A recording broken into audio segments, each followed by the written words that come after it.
ಮಾಡಿ ಡಾಕ್ಟರ್, ತುಂಬಾ ರಕ್ತ ಹೋಗ್ತಿದೆ. ಏನಮ್ಮ, ಏನಾಯ್ತು? ಕೈ ಕಟ್ ಮಾಡ್ಕೊಂಡ್ಬಿಡ್ತಾರೆ doctor, please doctor. Oh, suicide ಕೇಸಾ? ಪೊಲೀಸ್ ಕಂಪ್ಲೀಟ್ ಆಯ್ತಾ? ಅವಳ ಪ್ರಾಣ ಉಳಿದ್ರೆ ಸಾಕು ಡಾಕ್ಟರ್, ಅದೆಲ್ಲ ಆಮೇಲೆ ಮಾತಾಡ್ಬೋದು. ನೋಡಮ್ಮ, ಈಗ ಹಾಗೆಲ್ಲ ಆಗಲ್ಲ. ಈಗ ಆಮೇಲೆ ಏನ್ತೀರಾ? ಆಮೇಲೆ ನಮ್ಮ ತಲೆಗೆ ಕಟ್ತೀರಾ. ಮೊದಲು ಪೊಲೀಸ್ ಕಂಪ್ಲೇಂಟ್ ಕೊಡಿ, ಆಮೇಲೆ ಟ್ರೀಟ್ ಮಾಡಿ. ಡಾಕ್ಟರ್ ಪ್ಲೀಸ್ ಡಾಕ್ಟರ್, ನಿಮ್ ಕೈ ಮುಗಿತೀನಿ ಡಾಕ್ಟರ್, ಪ್ಲೀಸ್ ಡಾಕ್ಟರ್. ಇಲ್ಲಿ ನೋಡಿ, ನಮ್ಮ ಹಾಸ್ಪಿಟಲ್ ಪ್ರೊಸೀಜರ್ನ ನಾವು ಬಿಟ್ಟು ಕೆಲಸ ಮಾಡೋಕ್ಕಾಗಲ್ಲ. ಫಸ್ಟ್ ಪೊಲೀಸ್ ಕಂಪ್ಲೇಂಟ್ ಕೊಡಿ.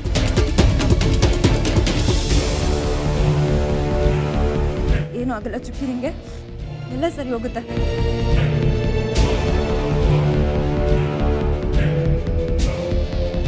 Excuse me doctor. ನಿಮಿಷ ಮಾಡ್ತೀನಿ. ಓಹ್ ಏಜೆ ಸರ್, ನಿಮ್ಮ ಫ್ರೆಂಡ್ ಹುಷಾರಾಗಿದ್ದಾರೆ, ನಾಳೆ ಡಿಸ್ಚಾರ್ಜ್ ಆಗ್ತಾರೆ, ಏನು ಗಾಬರಿ ಇಲ್ಲ. ಆ ಹುಡುಗಿಗೆ ಟ್ರೀಟ್ಮೆಂಟ್ ಯಾಕೆ ಶುರು ಮಾಡಿಲ್ಲ? ಅದೊಂದು ಸೂಸೈಡ್ ಕೇಸ್. ಈ ಹುಡುಗಿಯರುಗಳು ಪ್ರೀತಿ ಪ್ರೇಮ ಅಂತ ಈ ರೀತಿ ಮಾಡ್ಕೊಳ್ತಾನೆ ಇರ್ತಾರೆ. ದಿನಕ್ಕಿಂತ 10 ಕೇಸ್ಗಳು ಬರ್ತಾ ಇರುತ್ತೆ. ನಾವು ಇದಕ್ಕೆಲ್ಲ ತಲೆ ಕೆಡಿಸ್ಕೊಳಕ್ಕೆ ಹೋಗ್ಬಾರ್ದು. ತಲೆ ಕೆಡಿಸ್ಕೊಂಡ್ರೆ ನಮ್ಮ ತಲೆಗೆ ಬರುತ್ತೆ. ಹಾಗಂತ ಒಂದು ಜೀವನ ಹೋಗೋದಕ್ಕೆ ಬಿಡ್ತೀರಾ? ಪ್ರಾಣ ತೆಗೆದ್ರೆ ಮಾತ್ರ ಕೊಲೆ ಅಂತ ಹೇಳಲ್ಲ ಡಾಕ್ಟರ್. ಪ್ರಾಣ ಉಳಿಸೋ ಅವಕಾಶ ಇದ್ದು ಸುಮ್ಮನೆ ಇದ್ರೂ ಕೊಲೆ ಅಂತಲೇ ಹೇಳ್ತಾರೆ. ಅದು ಹಾಸ್ಪಿಟಲ್ ಪ್ರೊಸೀಜರ್ ಆಗಿದೆ, ನಾವು ಹಾಗೆಲ್ಲ ಟ್ರೀಟ್ ಮಾಡೋಕ್ಕಾಗಲ್ಲ. ಪ್ರೊಸೀಜರ್ ಮುಖ್ಯನಾ ಪ್ರಾಣ ಮುಖ್ಯನಾ? ಹಾಸ್ಪಿಟ್ಲ್ ಇರೋದು ಪ್ರಾಣ ಉಳಿಸೋದಕ್ಕೆ. ಡಾಕ್ಟ್ರು ಅಂದರೆ ದೇವರು ಅಂತಾರೆ. ಆ ಹುಡುಗಿ ಜೀವ ಉಳಿಸಿ ಆ ಮಾತನ್ನು ಉಳಿಸ್ಕೊಳ್ಳಿ. ನಿಮ್ಮ ಈ ಪ್ರೊಸೀಜರ್ಸ್ನೆಲ್ಲ ನಾನು ನೋಡ್ತೀನಿ. ಓಕೆ ಅಜಯ್ ಸರ್, ನೀವು ಹೇಳಿದ್ಮೇಲೆ ಖಂಡಿತ ಅಟೆಂಡ್ ಮಾಡ್ತೀನಿ. ಕರೀರಿ ಅವ್ರನ್ನ. ಡೋಂಟ್ ವರಿ, ಹೆದರ್ಕೋಬೇಡಿ, ಬನ್ನಿ ಬೇಗ.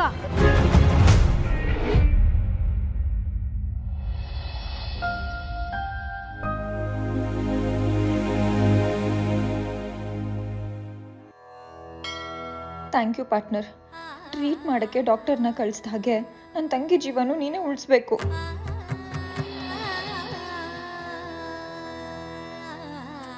ಕೆಲಸ ಮಾಡಿದ್ದು ನಾನು, ಕ್ರೆಡಿಟ್ ತಗೋತಾ ಇರೋದು ನೀನು.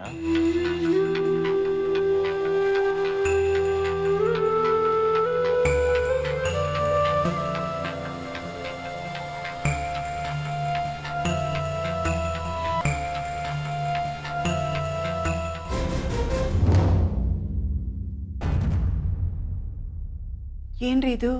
ಮನೆ ಇಷ್ಟೊಂದು ಪ್ರಶಾಂತವಾಗಿದೆ. ನೀನ್ ಇಲ್ದೇ ಇದ್ರೆ ಹೀಗೆ ಇರುತ್ತೆ. ಅದಕ್ಕಲ್ಲ, ಇವತ್ತು ಲೀಲನ್ ಲೀಲೆಗಳಿಗೆ ಬ್ರೇಕ್ ಸಿಕ್ಕಿದ್ಯಲ್ಲ ಅದಕ್ಕೆ. ಓ, ಏನೇ ಇದು? ರೂಮಲ್ಲಿ ಲೈಟ್ ಹಾಕೊಂಡು ನಿದ್ದೆ ಮಾಡ್ಬಿಟ್ಟಿದ್ದಾರೆ. ಚುಕ್ಕಿ ಓದ್ತಿರ್ತಾಳಲ್ರಿ, ಹಂಗೆ ನಿದ್ದೆ ಬಂದಿರುತ್ತೆ, ಮಲಗ್ಬಿಟ್ಟಿರ್ತಾಳೆ. ಇವ್ರು ಇನ್ನೂ ಎಳೆ ಮಕ್ಕಳು, ನಾವೇ ಹೋಗಿ ಲೈಟ್ ಆಫ್ ಮಾಡಿ ಮಲಗಿಸ್ಬೇಕು ಇವ್ರನ್ನ. ಮಕ್ಕಳು ಎಷ್ಟು ಬೆಳೆದ್ರು ನಮಗೂ ಮಕ್ಕಳು ತಾನೇ. ಹೋಗು, ದೀಪ ಆರಿಸ್ಬಿಟ್ಟು ಮಲಗಿಸು. ಚುಕ್ಕಿ,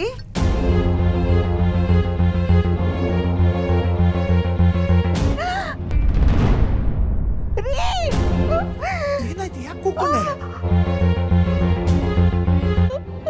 ನನ್ಗೆ ಯಾಕೋ ಭಯ ಆಗ್ತಿದೆ ರೀ. ಲೀಲಾ ಏನಾದ್ರು ಎಡ್ವರ್ಟ್ ಮಾಡ್ಬಿಟ್ಟಿರ್ತಾಳೆ. ಕೌಸಲ್ಯ, ನೀನು ಹಾಗೆ ಯಾಕೆ ಯೋಚನೆ ಮಾಡ್ತೀಯ? ಏನೂ ಆಗಿರಲ್ಲ. ತಡಿ, ಲೀಲಂಗೆ ಫೋನ್ ಮಾಡಿ. ಬೇಗ ಮಾಡಿ. ಏನಾಯ್ತು ರೀ? ಲೀಲ ಯಾಕೋ ಫೋನ್ ಎತ್ಕೋತಾ ಇಲ್ಲ. ನಾನು ಅವಳಿಗೆ ಹೋಗುವಾಗ ಹೇಳಿ ಹೋಗಿದ್ದೆ, ಏನಾದ್ರು ಇದ್ರೆ ಫೋನ್ ಮಾಡು ಅಂತ. ಅವಳು ನನ್ನ ಮಾತೆಲ್ಲಿ ಕೇಳ್ತಾಳೆ. ಯಾಕೋ ಭಯ ಆಗ್ತಿದೆ ರೀ. ಇಲ್ಲ, ಈಗ ಏನ್ ಮಾಡೋದು ರೀ? ತಡಿ ಕೌಸಲ್ಯ, ನೋಡೋಣ.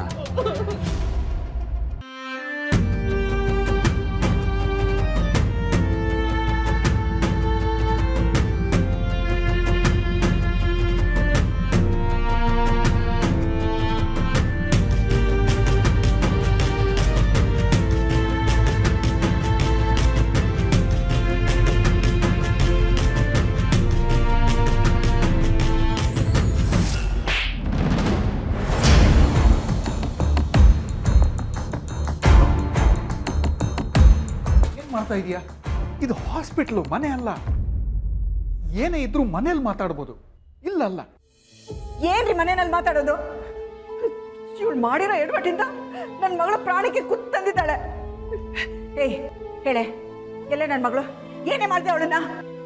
ಅಮ್ಮ, ಅದು ಏನೇ ಆದ್ರೂ ನಾನು ಫೋನ್ ಮಾಡು ಅಂತ ನಿಮ್ಗೆ ಹೇಳೋಗಿದ್ದೆ ತಾನೆ. ನನ್ನ ಮಗಳನ್ನ ಆಸ್ಪತ್ರೆ ಕರ್ಕೊಂಡು ಬರೋವರೆಗೂ ನಮ್ಗೊಂದು ಮಾತು ಹೇಳಿಲ್ಲ. ಪಕ್ಕದ ಮನೆಯವರಿಂದ ವಿಷಯ ತಿಳ್ಕೊಂಡು ನಾವು ಇಲ್ಲಿಗೆ ಬರ್ಬೇಕಾಯ್ತು. ಯಾಕೆ ಫೋನ್ ಮಾಡಲಿಲ್ಲ? ಅಂಥದ್ದೇನೇ ಮಾಡಿದೆ ನನ್ನ ಮಗಳಿಗೆ?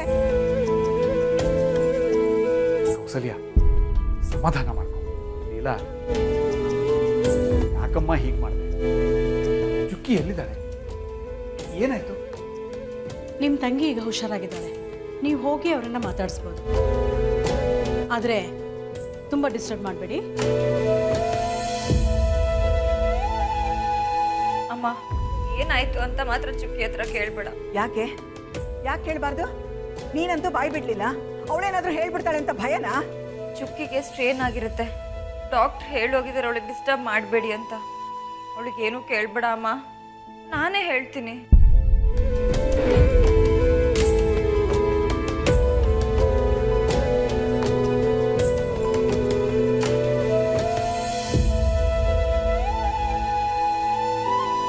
ಚುಕ್ಕಿ, ಅಮ್ಮ ನೀವು ಅಯ್ಯೋ, ನೀನು ಮಾತಾಡಿ ಆಯಾಸ ಮಾಡ್ಕೋಬೇಡಮ್ಮ.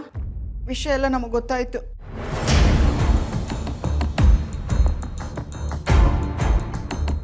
ಹೌದು, ನೀನು ಯಾಕೆ ಗಾಜಿನ ಬಳೆ ಬೇಕು ಅಂತ ಕೇಳಿದೆ?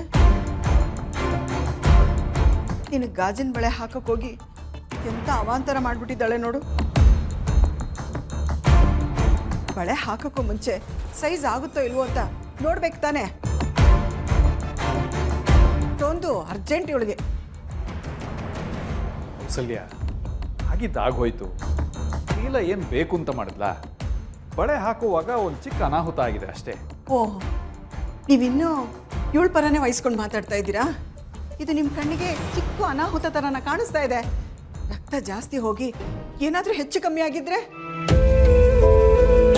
ಮಾಡೋ ಕೆಲಸದಲ್ಲೆಲ್ಲ ಎಡವಟ್ಟು ಮಾಡ್ಕೊಳ್ತೀನಿ ಅಂತ ಗೊತ್ತಿದ್ರು ಇಂಥ ಕೆಲಸ ಎಲ್ಲ ಯಾಕೆ ಮಾಡ್ಬೇಕು ಇವಳು? ಚುಕ್ಕಿ ಪ್ರಾಣದ ಜೊತೆ ಚೆಲ್ಲಾಟ ಆಡಿದಾಳೆ ಇವಳು. ಇನ್ನು ಏನೇನು ಅನುಭವಿಸ್ಬೇಕು ಇವಳಿಂದ? ಅಮ್ಮ ಆಗಲ್ಲಮ್ಮ. ಏನಾಯ್ತು ಅಂದ್ರೆ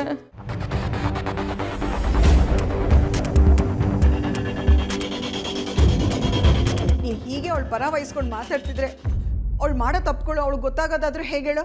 ಆಯ್ತು ಕೌಸಲ್ಯ, ಈಗ ಅವಳು ಹುಷಾರಾಗಿದ್ದಾಳೆ ತಾನೆ. ಇನ್ನು ಮುಂದೆ ಹೀಗಾಗಲ್ಲ. ನಡಿ, ನಾವು ಅವಳಿಗೆ ಊಟ ತರೋಣ. ಚಿಕ್ಕಿ, ನಾವಿಬ್ರು ಹೋಗ್ಬಿಟ್ಟು ಜ್ಯೂಸು ಊಟ ಎಲ್ಲ ತರ್ತೀವಿ. ನೀನು ಸ್ವಲ್ಪ ರೆಸ್ಟ್ ಮಾಡಮ್ಮ. ಒಂದು ನಿಮಿಷ ಇರಿ. ನೋಡಮ್ಮ, ನೀನು ದೂರದಲ್ಲೇ ನಿಂತ್ಕೊಂಡು ಅವಳನ್ನ ನೋಡ್ಕೊ. ಹತ್ರ ಅಂತೂ ಹೋಗ್ಬೇಡ, ಆಯ್ತಾ?